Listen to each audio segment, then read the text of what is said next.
Item 9.07, out-of-country travel for staff and students, South Korea. Dr. Goldsmith. Yes, this item is regarding study abroad, and it is going to be impacting Fresno City College, Clovis Community College, and Dr. Frost's area in terms of the recommended by. This study abroad is to going to Korea for summer of 2026. FCC and Clovis faculty are identified, as well as the fiscal impact. We're seeking your approval. Great. Trustee Agueda, followed by Trustee Johnson. Move approval of item 9.07. I will second so that we can have a discussion. And this is where I meant to ask for some of the criteria and how these sites were selected, kind of to follow up from our public commenter, but I just would like to hear what led to these sites and not other sites being selected. That'll be for Dr. Frost. Yes, and then also just as Dr. Frost is walking up here, and I think I shared with the board in a Friday memo, if you go onto the website, you'll see under Chancellor's Cabinet, I know there's always some kind of mystery about what happens and who attends and what actions are taken. If you go in, again, thank you, Max, for saying we need more communication. I rolled this out at Communication Council over this summer. We've now have a Chancellor's Cabinet page where you can look at, it's not inclusive of everything, but summary of discussion ideas and topics there. So for any member of the board or any member of the community or any member of the faculty who weren't part of Communication Council, you can go to Chancellor's Cabinet and be able to see what decisions were made and what the rationale was. Specifically, some controversial ones and perhaps miscommunicated ones. So Dr. Frost, can you kind of share about the timeline and what were some of the concerns that Chancellor's Cabinet was concerned with about the study abroad? Sure. President Barra, Chancellor Goldsmith, presidents, colleagues, I appreciate the opportunity to share a little bit more detail with you tonight. Faculty propose study abroad programs oftentimes 2 years in advance. We go through a robust review. That first review happens among peers. Faculty peers in a district-wide work group review the proposals. If I remember correctly, and Dr. Hebert is here to correct me if not, there were originally 9 proposals, which is a lot. The work group forwarded 8, and there were some, I followed their logic and agreed with their logic as far as why the one wasn't forwarded. Those 8 were forwarded for secondary review.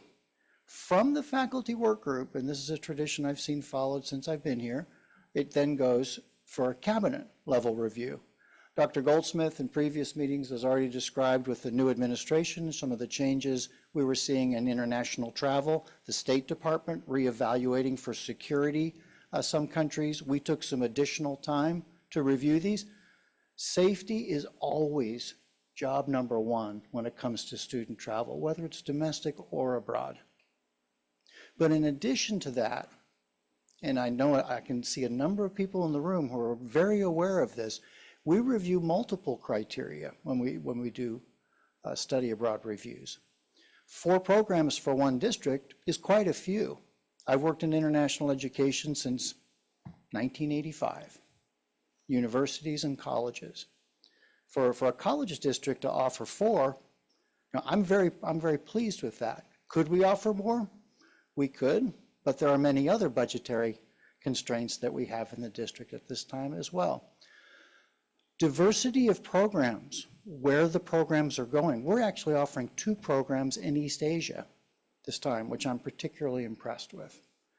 But also diversity of curriculum. We're offering programs that include English composition, anthropology, business accounting and study abroad, hospitality, Asian American studies. That kind of diversity is really important. So we look for that in the cabinet review as well. There are roughly 15 people on cabinet. There were robust reviews over multiple meetings to recommend these final 4 for your approval tonight. I hope that answers the question. And I just want to add one thing too. There were some proposals that were rejected because of the State Department's level of security on them. And while many of us may feel very comfortable going there, we tried to use the same standard for all. And so that did bump out some of the ones that you've heard from and will probably continue to hear from. Additionally, there was a notice to be made because the decision was made in late May, right around graduation, and we knew that this was going to be for summer, like this upcoming summer. There was a cognitive decision by cabinet not to communicate this decision until faculty came back in August, which is what the college presidents did.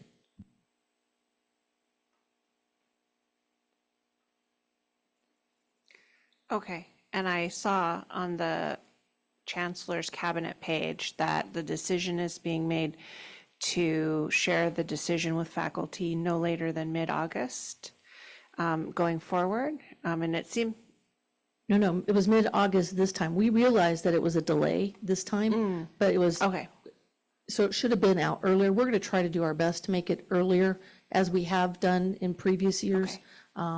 So, and there were some years we didn't do it at all. thank you for clearing that up for me, because I was going to say, oh, it seems like we're still going to be late if we do that. Okay, so I appreciate that. So moving forward, it'll be made sooner, and we will try to over-communicate all of this. So thank you. I Yes. don't have any questions after that. I appreciate the additional information. Okay, we have a motion and a second. Trustee Gomez? So you said that we didn't approve some due to safety. The only one that I saw that was in question was Spain. Which other ones did not get approved of? Because there's 4. Which were the other 8? We'd have to go back unless Dr. Frost can answer those. I mean, we could go back and get that information. I don't have it top of mind, but Dr. Frost, I know that many of them Me were not neither, level but I 2. think Spain, Brazil, Jamaica, and Dr. Hebert?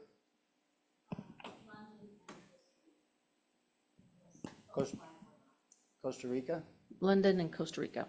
London, Costa Rica. Okay. So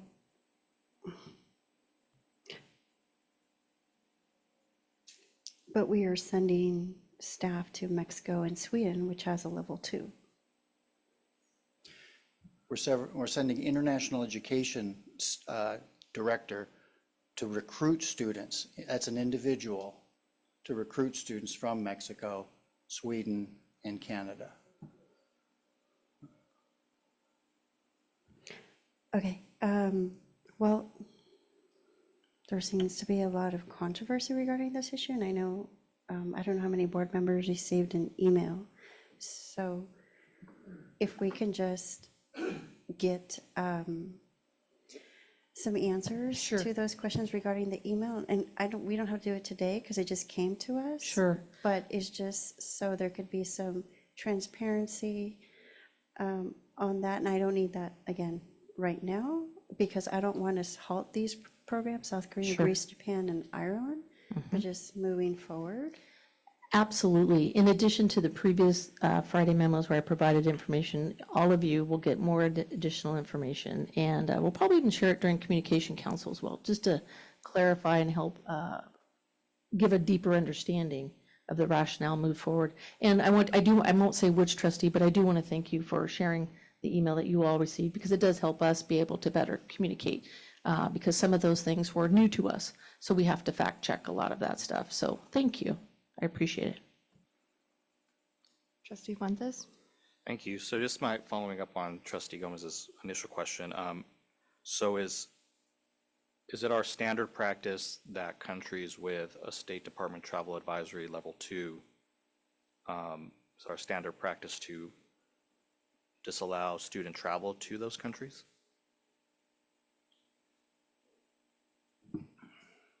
It's not that every year is different, but I couldn't recommend 8 programs in 1 year, even for a district this size. Okay, so it's not that I'm taking the hit for that, because I wasn't really in a position to recommend 4 versus 8. Cabinet actively discussed How many could we approve? Where do we draw the line, at what point? And there was a clear distinction in the security for the 4 approved and the rest. So that was one piece of it. We want students to study abroad. We want to send as many students abroad as possible. There's also a limit to what the district really can consider in any given year. There's other colleges that do study abroad programs. Interestingly enough, I found none that were offering as many as we are next summer. But there are other colleges through the California Global, Community Colleges for International Education in California, where they can sign up for other programs. I went and looked today, I couldn't find very many. So I'm very proud of what we're doing in study abroad, and the work Dr. Hebert's doing especially. Okay. So just to rephrase your answer, it sounds like there's no hard cutoff with respect to the travel advisory level. There's, at a certain number or above, we disallow students as a standard practice or policy. Rather, that travel advisory level was taken into account given the number of proposals that were presented to you this year, or that were presented generally this year. It was one of the criteria, and some of us would say it was the highest criteria because of safety. So I think your statement is accurate. Okay, thank you. And I appreciate that you'll provide extra information per Trustee Gomez. I think that would be helpful as well. Trustee Gomez? So if some of these students were interested in going, say, to Brazil, Jamaica, Costa Rica, or London, is there a way that the students can, because I don't know much about the office where Professor Hebert, I know I attended Student for International Training, which is not part of my college campus, and I had to research on where could someone like me who knows Spanish go that was not, where you had to be proficient.